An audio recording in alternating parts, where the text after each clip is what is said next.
যে এই যে কৃষকে যে চাষ করেছে একসঙ্গে মাছ এবং লাউ দুটাই, তা আসলে হচ্ছে ঘের করলে একই জমিতে মাছ করা যাচ্ছে, সাথে ধান করা যাচ্ছে, পাট দিয়ে সবজি করা যাচ্ছে, একই জমিতে 4-5টা ফসল করা যায় এবং 4-5টা ফসল হলে কৃষক। আমরা এখন আছি নড়াইলের সদরের সিংহাসন বড়গাটির মাঠে।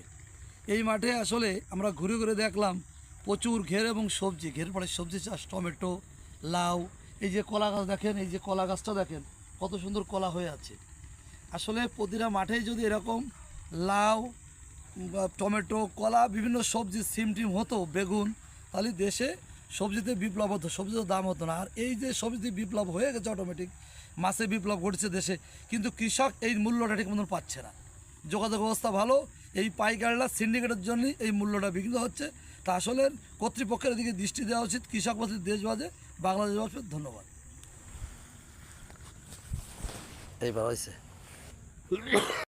সবজি খেতে বাংলাদেশে ব্যাপক বিপ্লব ঘটেছে এবং মৎস্য চাষে সেরকম একটা ধারাবাহিকতায় আমরা চলে আসছি বড়গাতির মাঠে।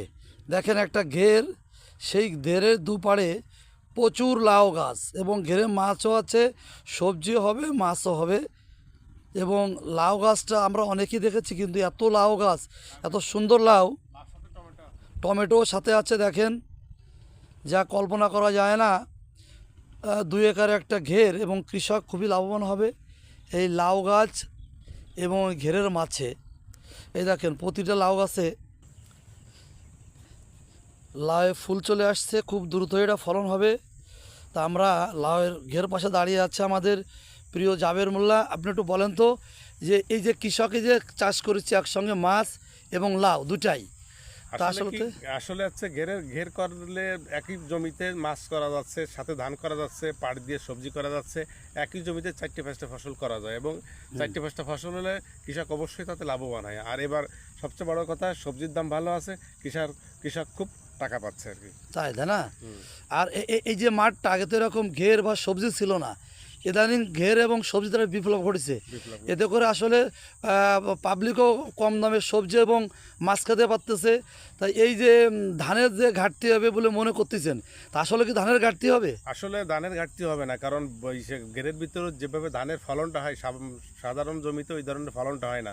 ঘেরের জমিতে ধানের ফলন হচ্ছে অনেক বেশি হয়, যেটা সাধারণত ঘের কাটার পরে পাড়ের জমি নষ্ট হয়, সে ফলনটা ঘেরের যে পরিমাণে ধান উৎপাদন হয়, ওটা ধানের সেই আপনার পোষায় যায়।